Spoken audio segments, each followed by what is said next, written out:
ان کا یہ ایک اپنا ڈیسیجن تھا اور بہت اچھا ڈیسیجن تھا. بھائی نہیں, بہت سے شادی ہی کیا ایک دنیا میں سب سے بڑی حقیقت ہے عورت کے لیے. انہوں نے بڑے اطمینان کے ساتھ, مضبوطی کے ساتھ یہ فیصلہ کیا کہ انہیں شادی نہیں کرنی ہے, اور انہوں نے نہیں کی, اور ان کی زندگی شادی کیے بغیر بھی نہایت بھرپور اور نہایت شگفتہ رہی. یہ اور بات ہے کہ غصیلی طبیعت تھی, کبھی کبھی غصہ آ جاتا تھا, وہ ہم شادی شدہ عورتوں کو بھی بہت آتا ہے. جی ذرا آپ بہت شکریہ, آپ نے بہت اچھی بات کہی اور میرا اتنا جی خوش کیا.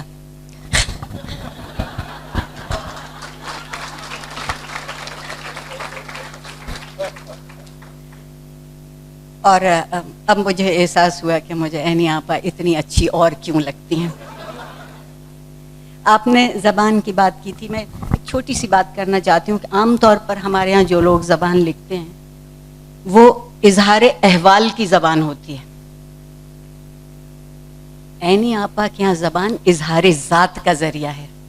اس لیے جیسے جیسے زمانہ بدلتا ہے ذات کا احساس بدلتا ہے, اس کے متاثر ہونے کی کیفیت بدلتی ہے, یقیناً اس کی زبان بدل جاتی ہے. دوسری بات یہ جو عینی آپا پر بہت لوگ آج تک خفا ہیں, اور خاص طور پر میں بہت معذرت کے ساتھ کہنا چاہوں گی اردو کے بڑے جید نقاد.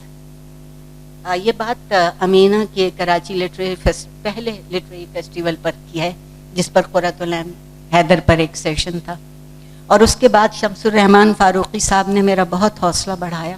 وہ اتنا بڑا نام ہے کہ میں لیتے ہوئے کانپتی ہوں, اور یہ کہا کہ آپ بہت اچھا بولی, بہت خوبصورت بولتی ہیں آپ, پر سب جھوٹ, سب غلط. اور میں نے ان سے پوچھا کہ میں نے کیا جھوٹ کہا. کہنے لگے قرۃ العین حیدر کے یہاں تو عورت ہے ہی نہیں. بالکل صحیح کہا, ان کے یہاں عورت انسان ہے, عورت جسم نہیں ہے.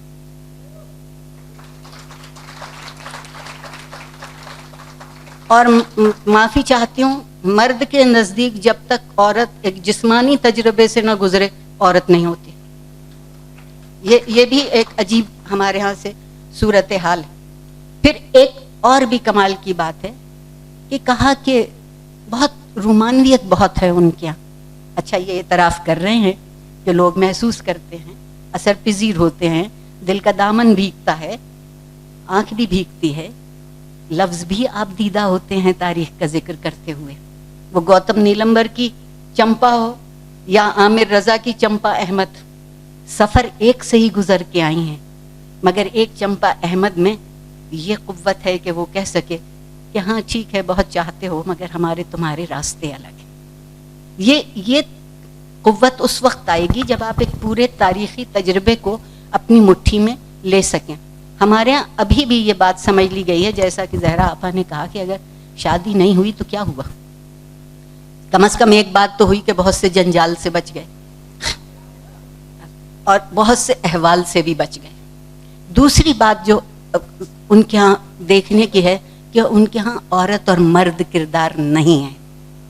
آگ کے دریا کا مرکزی کردار وقت ہے, اور جو اس وقت کا سامنا کرتا ہے, جو فرد, اور جو اس سے اس طرح سے اپنی زندگی کو سنوارنا چاہتا ہے یا بگاڑنا چاہتا ہے یا سمجھنا چاہتا ہے یا جیسی اس کی سمجھ میں آتی ہے, وہ اس حساب سے اس پر عمل کرتا ہے.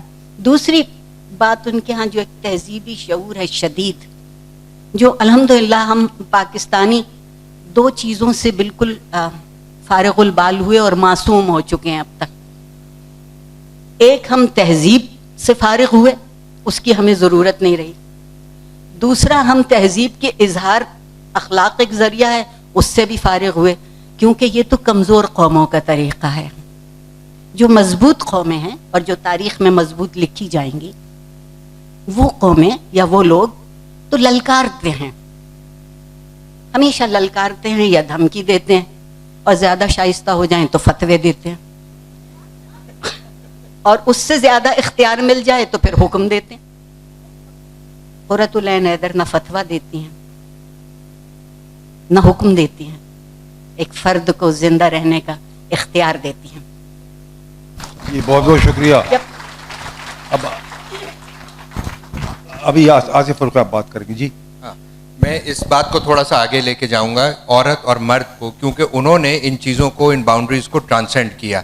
لیکن میں کہنا یہ چاہتا ہوں کہ قرۃ العین حیدر کے جرم کو اردو نقادوں نے معاف نہیں کیا کہ وہ ایک انڈیپینڈنٹ خاتون تھیں. یہ اعتراض کیا گیا کہ شعور کی رو کی ٹیکنیک کو نہیں برتا، ورجینیا وولف کو کاپی کیا، اورلانڈو سے نقل اتاری، جیمز جوائس سے نقل اتاری.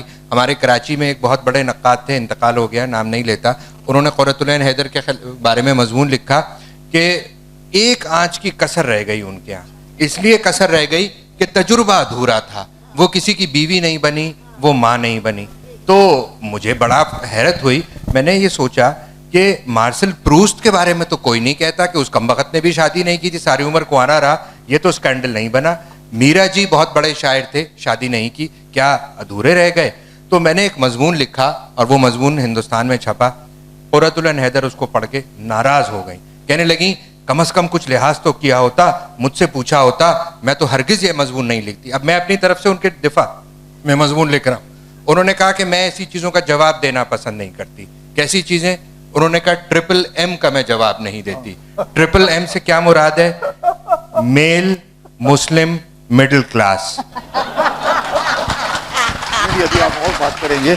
آصف ہوگی آج میں اب جو بات آپ نے کی تھی نا کہ ان کے ناولوں نے آگے لوگوں کو کتنا متاثر کیا اور کس طرح متاثر کیا، اس کے بارے میں آپ بات کریں.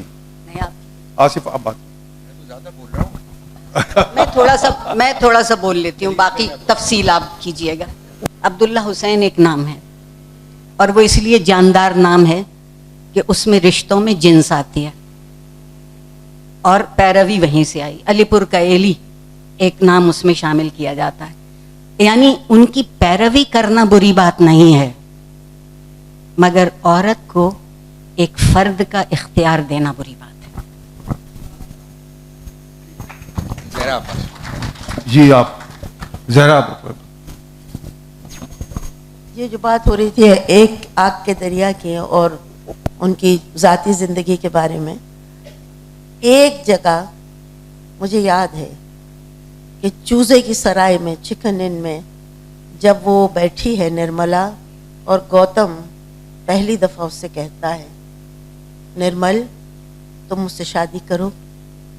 نہیں، نرملا نے صاف جواب دیا. کیوں؟ اس لیے کہ تم بھی پھٹیچر ہو. یہ رومانس یعنی اس پوری کتاب میں آپ کو یہ اتنا حصہ ملتا، اس لیے کہ تم بھی پھٹیچر ہو. لفظ پھٹیچر انہوں نے استعمال کیا، جو کہ عام طور سے نہیں کیا جاتا، لیکن اس چھوٹی سی جگہ میں وہ اتنا اچھا لگتا ہے. اس لیے کیوں نہیں کرو گی شادی؟ اس لیے کہ تم بھی پھٹیچر.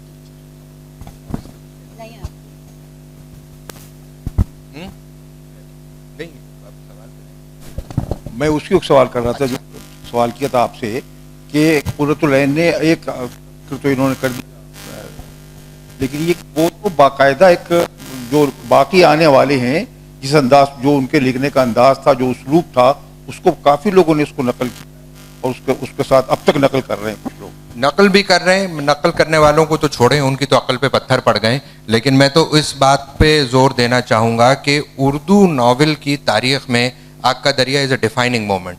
یعنی جس کو کہتے ہیں نا واٹر شیڈ ایونٹ، کہ وہاں سے تاریخ ایک قدم اوپر جاتی ہے.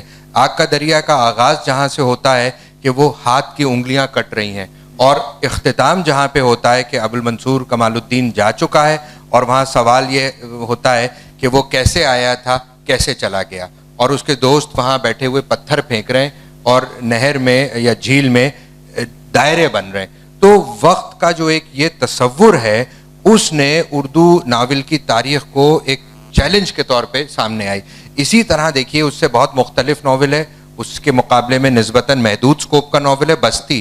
بستی شروع ایسے ہوتا ہے کہ یہ ایک بچہ یہ ڈسکور کر رہا ہے کہ دنیا کیسے بنی، کہانیوں سے، کہ جب مرغی بانگ دے گی اور مرغا گونگا ہو جائے گا اور دنیا ایسے بنی. اور وہ ختم ایسے ہوتا ہے بشارت کی توقع پر، اور آپ کو یہ نہیں پتہ چلتا کہ بشارت ہوئی ہے یا نہیں ہوئی ہے. اور انتظار صاحب نے اس میں کمال یہ کیا کہ اس ناول کو کلوجر نہیں دیا. وہ ناول ختم نہیں ہوتا، وہ ایک دبدھا یا ایک شبہ یا ایک ڈاؤٹ پہ وہ ناول ختم ہوتا ہے. تو مجھے ایسا لگا, میں نے ان دونوں ناولوں کا جب ایک کمپیریزن کرنے کی کوشش کی کہ بستی میں بھی وہ آگ کا دریا سے گزر کر آئے ہیں. اسی طرح اداس نسلیں کے بارے میں تو ایک پوری کنٹروورسی یہی تھی کہ کچھ حصے انہوں نے اس سے بہت زیادہ متاثر ہو کر لکھے. عبداللہ حسین نے اس بات پہ کا اعتراف بھی کیا. لیکن میں تو یہ سوچتا ہوں کہ اگر کوئی شخص اس طرح ناول لکھے کہ جیسے آگ کا دریا نہیں لکھا گیا, تو یہ ممکن ہی نہیں ہے. اردو میں اب جب بھی کوئی ناول لکھا جائے گا آگ کا دریا سے گزرنا پڑے گا. وہ ایسا ناول ہے جس کو پڑھے بغیر, جس کو سمجھے بغیر اور جس کی آنچ محسوس کیے بغیر آپ ناول لکھنے کا تصور نہیں کر سکتے. قرۃ العین حیدر نے سب راستے اپنی طرف سمیٹ لیے. میں امینہ صاحبہ سے گزارش کروں گا کہ وہ کچھ اور اپنی یادیں اپنے خاندان کے حوالے سے اگر بتائیں.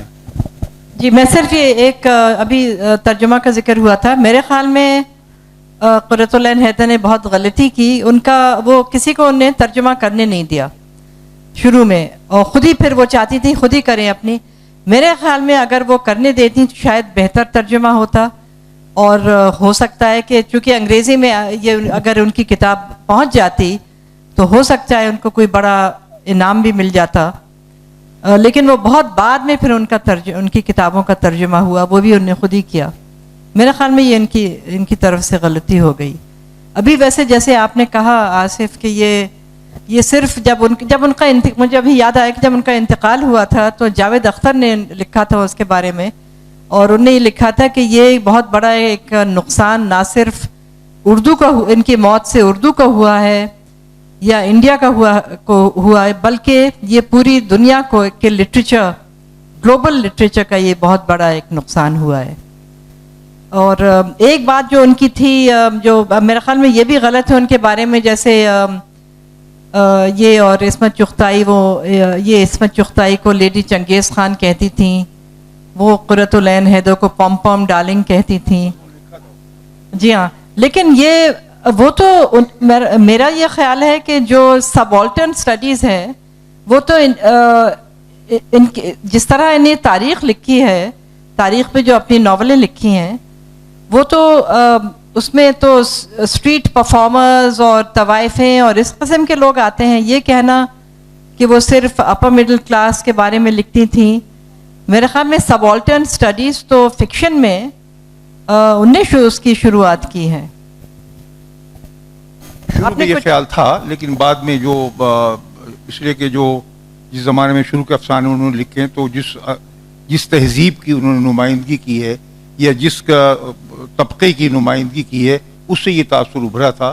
لیکن اس کے بعد تو آہستہ آہستہ جس طرح انہوں نے چاندنی بیگم ہے یا اور جو کچھ لکھا ہے اس سے اب آپ سے بات. ان کی جو کتاب ماہ سال اندلیب ہے وہ پڑھنے کے لائق کتاب ہے, اور اس میں وہ بالکل ایک نئے انداز سے جلوہ گر ہوئی ہیں, اور انہوں نے جس طرح سے ایک خاص طبقے کی عکاسی کی ہے اور کس طرح سے ان کے کیریکٹرز کو واضح کیا ہے, وہ پڑھنے کے لائق کتاب ہے. ایک کتاب نہیں, میں تو سمجھتی ہوں انہوں نے جو بھی لکھا, جیسا بھی لکھا, بہت بہت بہت اچھا لکھا. اتنی بات کہہ سکتی ہوں, لوگوں نے کاپی کرنے کی بھی کوشش کی. ایک بات میں کہنا چاہتی ہوں, برا نہ ماننا آصف, تم بھی برا مت ماننا, اس لیے کہ کئی چاند تھے سرے آسماں میں بھی کہیں نہ کہیں عکس تو نظر آتا ہے. یہ بہت بڑا دعویٰ ہے. اصل بات یہ ہے کہ ہمارے میں ایک بات کہہ سکتی ہوں. زہرا آپا بہت شکریہ, کئی چاند تھے سرے آسماں کا آپ نے ذکر کیا. دراصل آگ کا دریا اردو ناول کا منصور حلاج ہے. اب اس کو نہ مانتے نہ بنتی ہے اور مانتے ہوئے بھی نہیں بنتی ہے, تو اور منصور کے بغیر گزارا بھی نہیں ہے. خود قرۃ العین حیدر کی جتنی بعد میں کتابیں ہیں, چاندنی بیگم ہے, گردش رنگ چمن ہے, وہ خود ان کا ایک سفر ہے. پہلے انہوں نے یہ آگ کا دریا میرے خیال میں ایک ہی وقت میں المیہ بھی ہے اور رزمیہ بھی ہے.